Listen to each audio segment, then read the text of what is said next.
الحمدللہ رب العالمین والصلاة والسلام علی رسولہ الکریم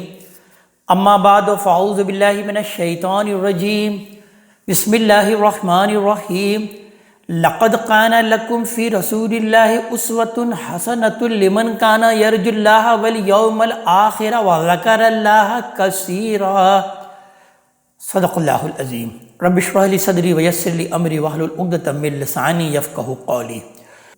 یہ سورہ احزاب کی آیت نمبر 21 ہے جس سے ہم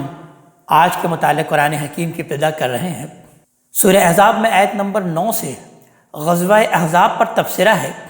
یہ غزوہ جیسا کہ میں نے عرض کیا کہ شوال 5 ہجری میں واقع ہوا اور تقریباً 10,000 کا ایک لشکر جرار مسلمانوں پر حملہ کرنے کے لیے تیار ہو گیا۔ تو اس وقت نبی کریم صلی اللہ علیہ وآلہ وسلم نے حضرت سلمان فارسی رضی اللہ تعالیٰ عنہ کے مشورے سے مسلمانوں کو مدینہ کی ان سمتوں میں خندق کھولنے کا حکم دے دیا جہاں سے حملے کا خطرہ تھا۔ لہٰذا شہر کی نارتھ اور ویسٹ کی جانب تقریباً 3.5 میل لمبی ایک خندق کھودی گئی اور یہ کام نبی کریم صلی اللہ علیہ وسلم کے ساتھی صحابہ یعنی کہ 3,000 مجاہدین نے نہایت سرگرمی سے اس کو انجام دیا اور خود نبی کریم صلی اللہ علیہ وآلہ وسلم بھی اس کام میں شامل تھے اور بنفس نفیس اس کام میں حصہ لے رہے تھے۔ بھوک اور سخت سردی کا بھی معاملہ تھا، قحط کا عالم تھا۔ صحابہ کرام رضی اللہ تعالیٰ عنہم اجمعین بھوک سے بچنے کے لیے اپنے پیٹ پر انہوں نے پتھر باندھ رکھے تھے اور وہ واقعہ ہم اچھی طرح جانتے ہیں کہ جب انہوں نے نبی کریم صلی اللہ علیہ وآلہ وسلم سے اس بات کا تذکرہ کیا اور آپ نے اپنے کرتے کو اٹھا کر جب دکھایا تو آپ کے پیٹ پر ایک نہیں بلکہ 2 پتھر بندھے ہوئے تھے۔ گویا کہ نبی کریم صلی اللہ علیہ وسلم اپنے ساتھیوں کے ساتھ اس کام میں خندق کھودنے میں اور اس پورے مہم میں مصروف تھے۔ اسی بات کو اللہ تبارک تعالیٰ نے آیت نمبر 21 میں اس طرح سے بیان کیا کہ نبی کریم صلی اللہ علیہ وآلہ وسلم کا اصل اسوہ حسنہ اس معاملے میں ہے کہ وہ اپنے ساتھیوں کے ساتھ لگ کر اس جہاد میں بھرپور حصہ لے رہے ہیں۔ لہذا ارشاد ہوتا ہے کہ لقد کان لکم فی رسول اللہ اسوۃ حسنہ، کہ تمہارے لیے اللہ کے رسول میں ایک بہترین نمونہ ہے اور ایک بہترین اسوہ موجود ہے۔ یعنی نبی کریم صلی اللہ علیہ وآلہ وسلم کی تو پوری زندگی ہمارے لیے ایک بہترین نمونہ اور اسوہ ہے، خاص طور پر وہ معاملات جو آپ نے دین کی حیثیت سے جاری فرمائے اور اس کو جس طریقے سے آپ نے سر انجام دیے اسی کی کاپی کرنا، اسی کی نقل کرنا، در حقیقت یہ اسوہ حسنہ ہے۔ آپ صلی اللہ علیہ وسلم کے اسوہ حسنہ پر عمل کرنا ہے یہ۔ لیکن یہاں پر اللہ تعالیٰ خاص طور پر اس بات کو بیان کر رہے ہیں کہ اس وقت جو آپ کی استقامت تھی اور آپ کا جو ثبات تھا وہ اس وقت تمہارے لیے ایک بہترین نمونہ اور بہترین اسوہ ہے۔ لمن کان یرجو اللہ والیوم الآخر، ان لوگوں کے لیے خاص طور پر جو اللہ سے ملاقات اور روز آخرت کی توقع رکھتے ہیں، وذکر اللہ کثیرا، اور اللہ کو بہت زیادہ یاد کرتے ہیں۔ یعنی در حقیقت دیکھا جائے تو اس میں بھی روح و سخن منافقین ہی کی طرف ہے۔ انہیں بتایا جا رہا ہے کہ تم نے اگر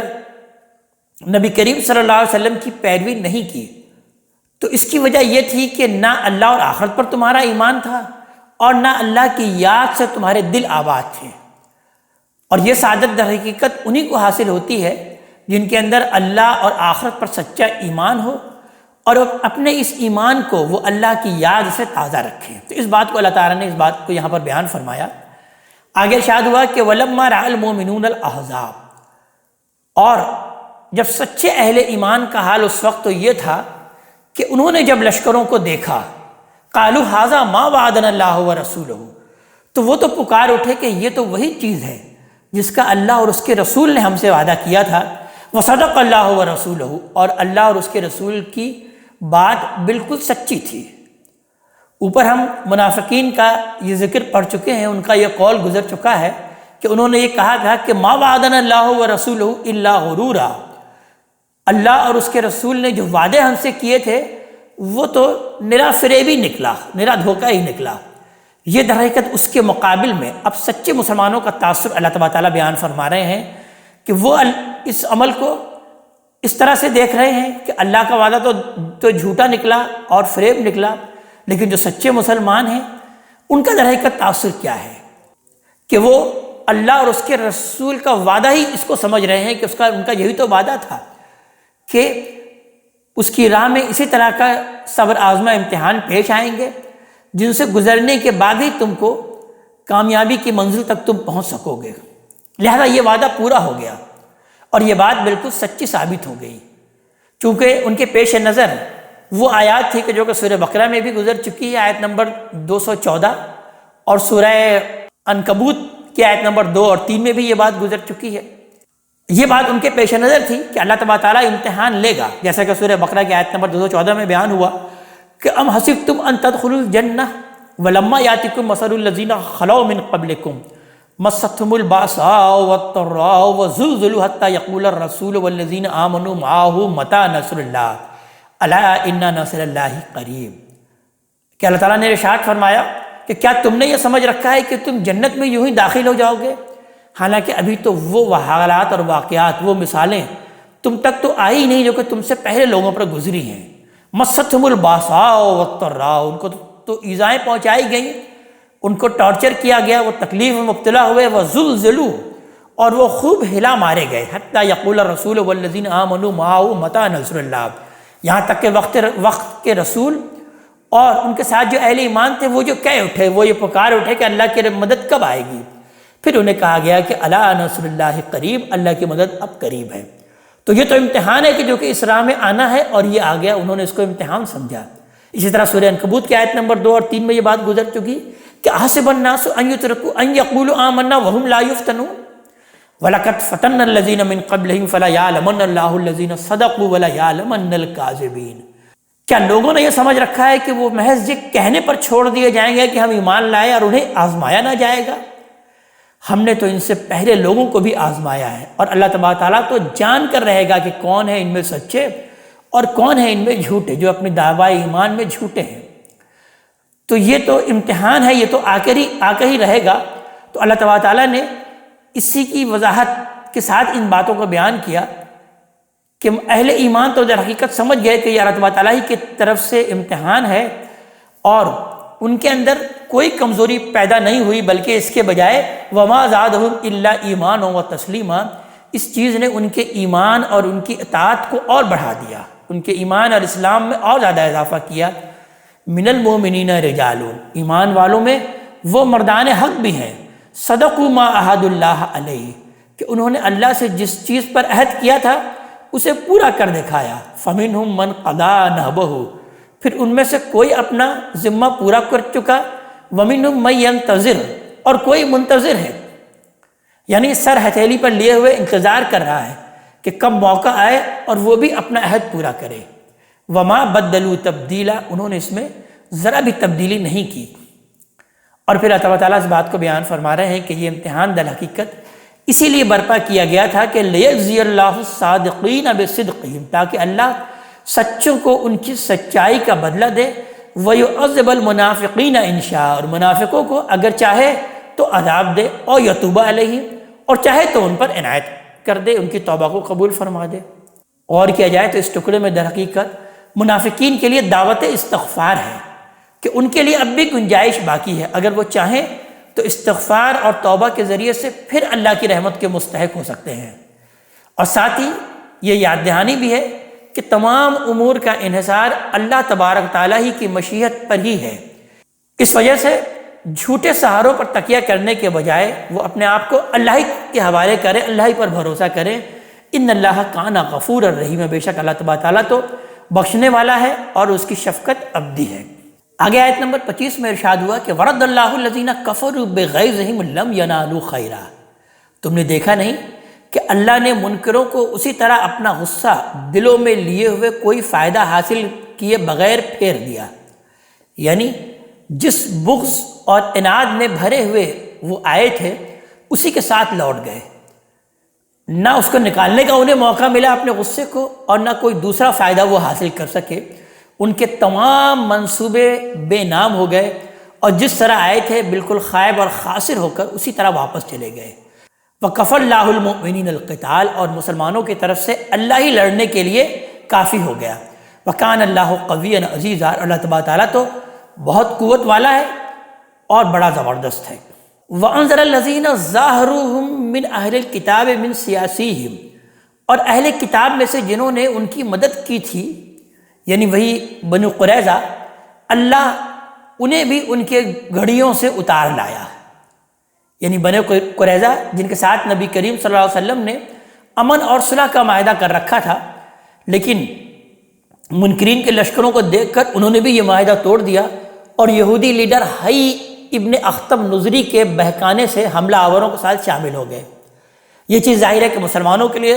سخت پریشانی کا باعث بن گئی۔ نبی کریم صلی اللہ علیہ وسلم نے احزاب کی واپسی کے بعد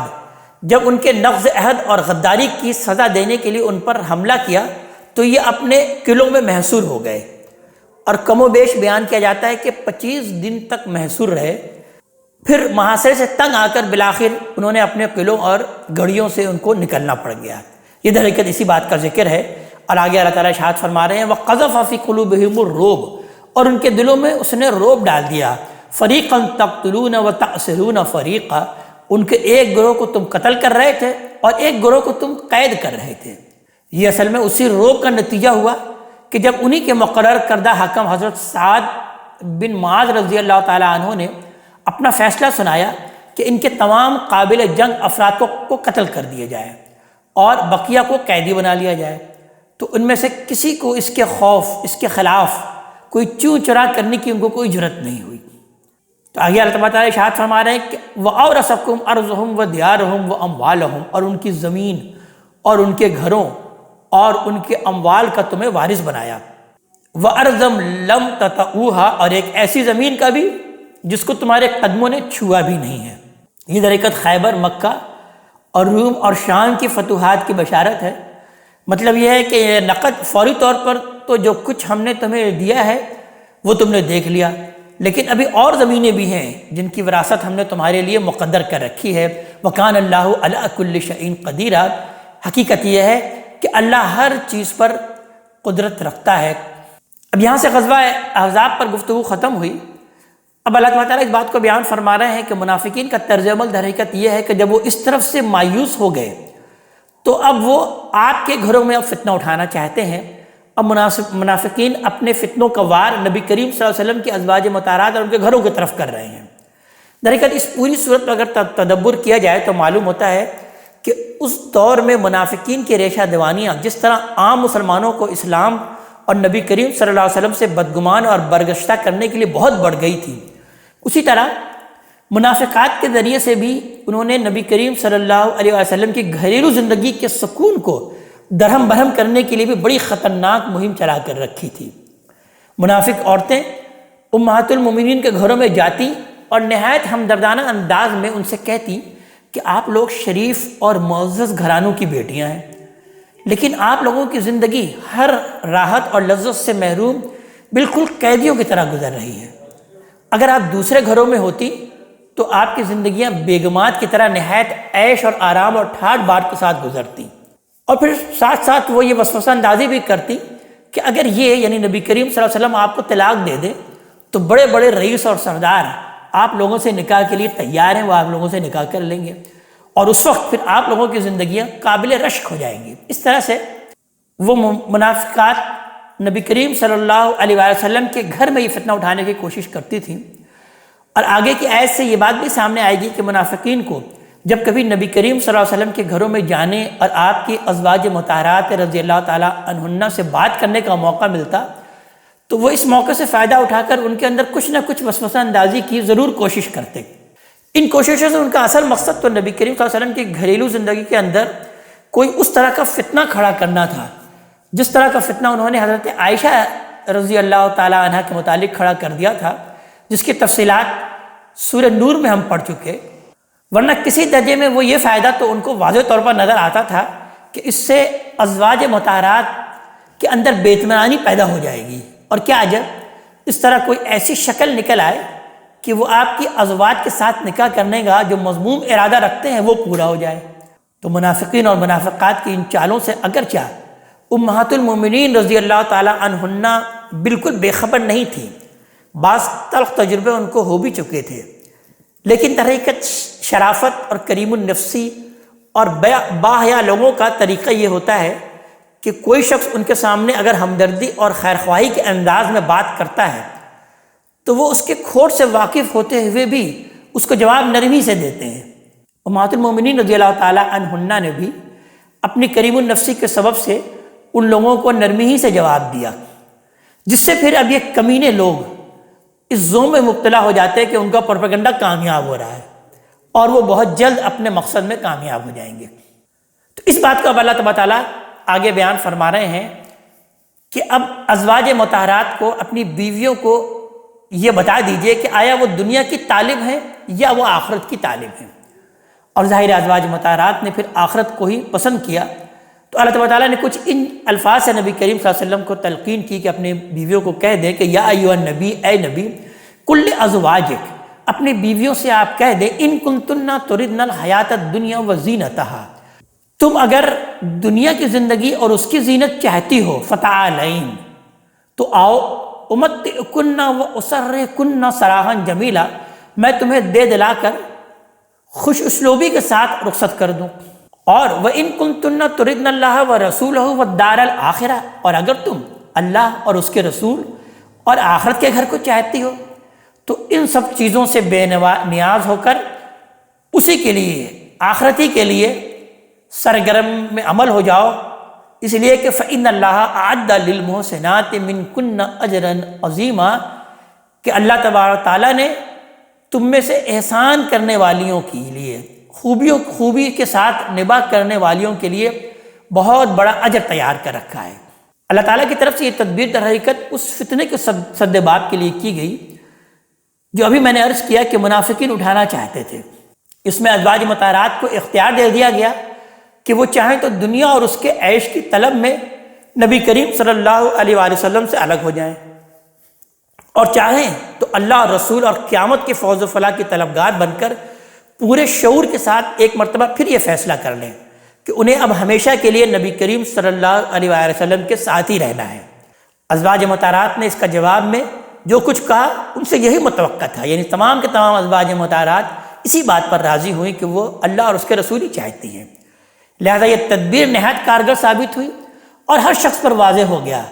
کہ اہل بیت رسالت کا انتخاب خود اللہ تبارک و تعالیٰ ہی نے کیا ہے، اور اس حرم کے اندر کسی کے لیے بھی دراندازی کی کوئی گنجائش نہیں ہے۔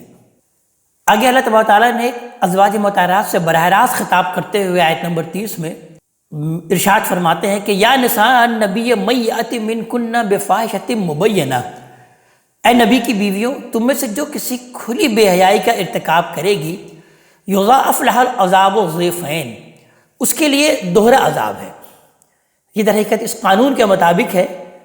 کہ جس کا اللہ کے ہاں جو درجہ اور مرتبہ ہے اس کا محاسبہ بھی اسی کے لحاظ سے ہوگا۔ اس سے قرآن نے نبی کریم صلی اللہ علیہ وسلم کی ازواج کو یہ احساس دلایا کہ مسلمانوں کی جماعت میں ان کا مقام کس قدر بلند ہے، اور اس مقام بلند سے کسی پستی کی طرف اترنے کا نتیجہ ان کے لیے کیسا سنگین ہو سکتا ہے۔ اس کا یہ مطلب نہیں ہے کہ نبی کریم صلی اللہ علیہ وسلم کی بیویاں سے معاذ اللہ کسی فحش حرکت کا اندیشہ تھا۔ قرآن نے یہ الفاظ فتنہ پردازوں کی مخفی ارادوں کو سامنے رکھ کر در حقیقت یہ استعمال کیے، کیونکہ منافقین رات دن اسی تگ و دو میں تھے کہ اہل بیت رسالت سے متعلق کوئی اسکینڈل پیدا کریں تاکہ ان کا کلیجہ ٹھنڈا ہو اور مسلمانوں کی اخلاقی ساکھ بھی برباد ہو۔ قرآن نے یہ لفظ استعمال کر کے ازواج مطہرات رضی اللہ تعالی عنہن کو آگاہ کر دیا کہ منافقین ہمدردی اور خیرخواہی کے بھیس میں در حقیقت اپنے بہت بڑے شیطانی منصوبے کی فکر میں ہیں۔ اور آگے اللہ تعالیٰ نے ارشاد فرمایا کہ وَكَانَ ذَلِكَ عَلَى اللَّهِ يَسِيرًا، اور یہ اللہ کے لیے آسان سی بات ہے، یعنی تم میں کوئی اس بھلاوے میں نہ رہے کہ نبی کی بیویاں ہونا تمہیں اللہ کی پکڑ سے بچا سکتا ہے، یا تمہارا مرتبہ کچھ ایسا بلند ہے کہ اس کی وجہ سے تمہیں پکڑنے میں اللہ کو کوئی دشواری پیش نہیں آ سکتی۔ اللہ کا قانون بے لاگ ہے، وہ کسی کے درجے اور مرتبے یا نسبت و تعلق کی بنا پر کوئی رعایت نہیں کرے گا۔ وَمَن يَقْنُتْ مِنكُنَّ لِلَّهِ وَرَسُولِهِ، اور تم میں سے جو اللہ اور اس کے رسول کی فرما بردار بنیں گی، وَتَعْمَلْ صَالِحًا اور نیک عمل کریں گی نُؤْتِهَا أَجْرَهَا مرتين انہیں ہم ان کا دوہرا اجر عطا فرمائیں گے، یعنی سزا بھی دگنی ہے اور جزا بھی دگنی ہے۔ ان آیت سے یہ حقیقت بھی واضح ہوئی کہ اللہ کے ہاں مواخذہ اتمام حجت کے اعتبار سے ہوگا، اور اعمال کا صلہ ان حالات کے اعتبار سے ملے گا جن میں وہ انجام دیے گئے ہیں۔ نبی کریم صلی اللہ علیہ وآلہ وسلم کی بیویوں کو چونکہ آپ صلی اللہ علیہ وسلم کا ساتھ حاصل تھا، اور رسول اتمام حجت کا سب سے بڑا ذریعہ ہوتے ہیں، اس وجہ سے ان سے مواخذہ بھی سخت ہوگا۔ اسی طرح رسول کی رفاقت پوری وفاداری کے ساتھ کیونکہ بڑا کٹھن کام ہے، اس وجہ سے اس کا صلہ بھی دگنا ہے۔ جرموں کے مواخذے اور اعمال کے صلے میں اللہ تبارک تعالیٰ کی سنت یہی ہے،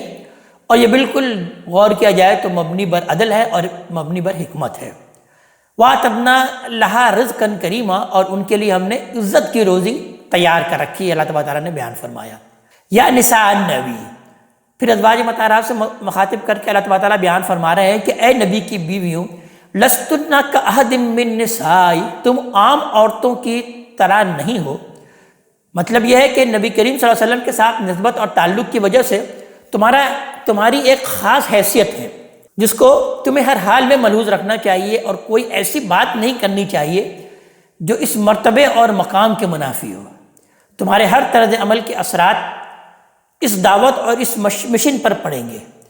جس کے لیے اللہ نے اپنے پیغمبر کو مبعوث فرمایا ہے۔ تو لہٰذا ان تقیتن، اگر تم تقوی کی روش اختیار کرو گی، اگر تم اللہ تبارک تعالیٰ سے ڈرو گی، یہ اس لیے فرمایا ہے کہ آگے جو ہدایت دی جا رہی ہے ان پر اس تقوی کے بغیر ان کی روح کے مطابق عمل نہیں کیا جا سکتا۔ تو ارشاد ہوا کہ فَلَا تَغْضَانَ بِالْقَوْلِ فَيَطْمَعَ الَّذِي فِي قَلْبِهِ مَرَضٌ، تو ان لوگوں کے ساتھ نرمی کا لہجہ اختیار مت کرو کہ جس کے دل میں بیماری ہے، کہ وہ کسی طمع خاص میں مبتلا ہو جائے۔ وَقُلْنَا قَوْلًا مَعْرُوفًا، اور معروف کے مطابق ان سے بات کرو، یعنی جیسے ان لوگوں سے کی جاتی ہے جن سے کسی فتنے کا اندیشہ ہوتا ہے، لہذا جو کچھ کہنا ہو بغیر کسی رو ریات کے سیدھے صاف طریقے سے کہہ دیا جائے۔ اس سے واضح ہے کہ یہ ہدایت بھی خاص انہی حالات کے لحاظ سے کی گئی ہے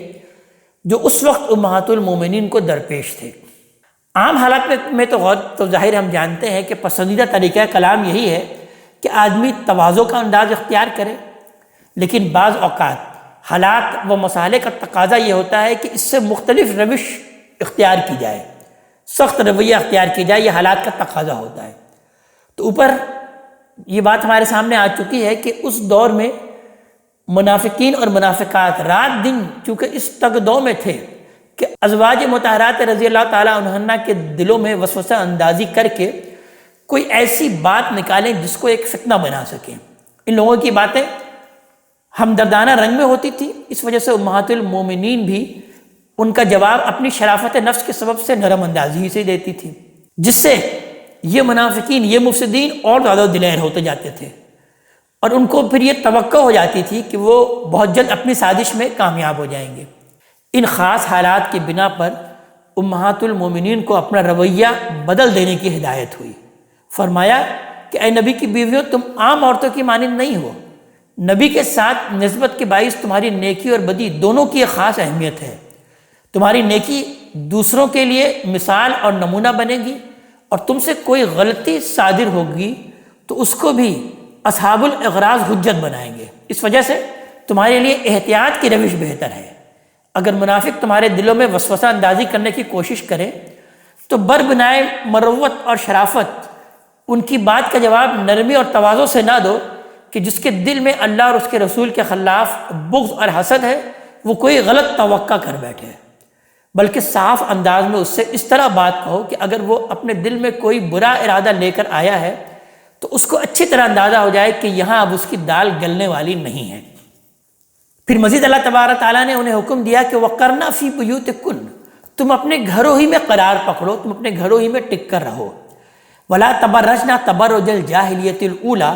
اور اگلی جاہلیت کسی سج دھج نہ دکھاتی پرو۔ یہ ہدایت بھی اسی منصب اور اسی کی ذمہ داری کے لحاظ سے ہے جو ازواج مطہرات کو حاصل تھا کہ انہیں زمانہ جاہلیت میں بڑے لوگوں کی بیگمات کے طریقے پر اپنے زیب و زینت کی نمائش کرتے ہوئے باہر نہیں نکلنا چاہیے۔ بلکہ جو حالات انہیں درپیش ہیں ان میں باہر نکلنے ہی سے ان کو اجتناب کرنا چاہیے، اس لیے کہ منافقین شب و روز اسی کوشش میں لگے ہوئے ہیں کہ وہ ان سے متعلق کوئی اسکینڈل پیدا کرنے میں کامیاب ہو جائیں۔ تو عام عورتوں کے ساتھ اس ہدایت کا بھی کوئی تعلق نہیں ہے اگر غور کیا جائے۔ وہ اپنے حالات اور اپنی ضرورتوں کے لحاظ سے عام عورتیں تو اس زمانے میں بھی جہاں چاہیں جا سکتی تھیں اور جاتی بھی تھی، اور اب بھی جہاں چاہیں تو جا سکتی ہیں۔ اجنبیوں کے سامنے زیب و زینت کی نمائش البتہ ان کے لیے بھی ممنوع ہے، عام عورتوں کے لیے بھی۔ اس کا مطالعہ ہم سورہ نور میں کر چکے، اس کی ہدایت اللہ تعالیٰ نے سورہ نور میں انہیں الگ سے ارشاد فرما دی ہے۔ یہاں صرف اتنی بات واضح ہوئی ہے کہ اجنبی مردوں کے سامنے زیب و زینت کی جو یہ نمائش ہے یہ جاہلیت کا طریقہ ہے، اس کا اسلامی تہذیب سے کوئی تعلق نہیں۔ آگے اللہ تعالیٰ ازواج مطہرات کو حکم دے رہے ہیں کہ وَأَقِمْنَا الصَّلَاةَ وَآتِينَا الزَّكَاةَ، اور نماز کا اہتمام رکھو اور زکوٰۃ دیتی رہو۔ وَأَطِعْنَا اللَّهَ وَرَسُولَهُ، اور اللہ اور اس کے رسول کے اطاعت پر قائم رہو، یعنی گھروں میں رہ کر انہی کاموں میں سرگرم رہو تاکہ اپنی وہ ذمہ داری کما حقوق پوری کر سکو جو رسول کی بیویوں کے حیثیت سے تم پر عائد ہوتی ہے۔ آگے وضاحت فرما دی ہے کہ یہ دعوت اور تبلیغ کی ذمہ داری ہے جس کے لیے علماء اٹھے یا پیغمبر کے گھرانے کے لوگ، انہیں سب سے بڑھ کر انہی چیزوں کا اہتمام کرنا چاہیے۔ انما یرید اللہ لیذھب عنکم الرجس اہل البیت، اللہ تو یہی چاہتا ہے کہ تم سے وہ گندگی دور کرے جو یہ منافق تم پر تھوپنا چاہتے ہیں۔ تو اے گھر کی بیویوں، وَيُطَهِّرَكُمْ تَطْهِيرًا، اور تمہیں پوری طرح پاک کر دے اللہ تبارک تعالیٰ۔ وَاذْكُرْنَا مَا يُتْلَى فِي بُيُوتِكُنَّ مِنْ آیَاتِ اللَّهِ وَالْحِکْمَةِ، اور تمہارے گھروں میں اللہ کی آیتوں اور اس کی حکمت کی جو تعلیم دی جاتی ہے تم اس کا چرچا کرو، یعنی جو آیتیں پڑھ کر سنائی جاتی ہیں اور ان کے ذریعے سے ایمان اور اخلاق کے جو حقائق واضح کیے جاتے ہیں ان کو لوگوں تک پہنچاؤ۔ یہاں یہ بات بھی یاد رکھنی چاہیے کہ نبی کریم صلی اللہ علیہ وسلم کی بعثت جس طرح مردوں کی رہنمائی کے لیے ہوئی تھی اسی طرح عورتوں کے لیے بھی ہوئی تھی۔ آپ جس طرح باہر لوگوں کو تعلیم دیتے رہتے تھے اسی طرح اپنے گھروں کے اندر بھی تعلیم دیتے رہتے تھے، وہی جس طرح باہر آپ پر نازل ہوتی تھی اسی طرح گھر کے اندر بھی نازل ہوتی تھی۔ اسی طرح جس طرح آپ کا ہر قول لوگوں کے لیے تعلیم اور ہدایت تھا اسی طرح آپ کا ہر فعل بھی لوگوں کے لیے اسوہ اور نمونہ تھا۔ آپ کی زندگی پرائیویٹ اور پبلک کے الگ الگ خانوں میں تقسیم نہیں تھی، بلکہ آپ کی حیات مبارکہ کا ہر لمحہ امت کی تعلیم اور تربیت کے لیے وقف تھا۔ اس وجہ سے ضروری ہوا کہ جس طرح آپ کے باہر کی زندگی کی ایک ایک ادا کو محفوظ کرنے کے لیے آپ کے جانثار سائے کی طرح آپ کے ساتھ ساتھ رہیں، اسی طرح آپ کے گھر کے اندر کی زندگی کا بھی ایک ایک پہلو محفوظ رکھنے کا انتظام ہو۔ یہ کام ظاہر ہے کہ آپ کی ازواج مطہرات ہی رضی اللہ تعالی عنہن ہی کے ذریعے سے یہ بات ممکن تھی۔ لہذا یہ واقعہ ہے کہ نبی کریم صلی اللہ علیہ وسلم کا علم اور عمل جتنا آپ کی ازواج مطہرات رضی اللہ تعالی عنہن کے ذریعے سے پھیلا ہے اس کی مقدار صحابہ رضی اللہ تعالی عنہم کے ذریعے سے پھیلے ہوئے علم سے کسی طرح کم نہیں۔ اور اس آیت سے یہ بات بھی صاف معلوم ہوتی ہے کہ اس مشن پر آپ ازواج مطہرات کو اللہ تعالیٰ نے خود معمور فرمایا تھا، ازواج مطہرات کو، کہ ان کا کام دنیا کی مال و دولت جمع کرنا نہیں ہے بلکہ علم اور حکمت کے ان خزانوں کو جن کی بارش ان کے گھروں کے اندر ہو رہی ہے انسانیت کے اندر لوٹانا ہے۔ ان اللہ کان لطیفا خبیرا، بے شک اللہ تبارک تعالیٰ بڑا ہی باریک بین ہے اور خبر رکھنے والا ہے۔ لہذا کوئی گھر کے اندر ہو یا باہر اس کو کوئی خدمت اس سے مخفی نہیں رہتی، یعنی ازواج مطہرات جو گھر کے اندر بھی خدمات سر انجام دے رہی ہیں اللہ تبارک تعالیٰ کے علم میں ہے، وہ اس کا صلہ اللہ تبارک تعالیٰ دنیا اور آخرت میں ضرور دے گا۔ اللہ تبارک تعالیٰ ہمیں اپنے کلام کا فہم عطا فرمائے اور عمل کی توفیق عطا فرمائے۔ اقول قولی ھذا واستغفر اللہ لی ولکم ولسائر المسلمین والمسلمات۔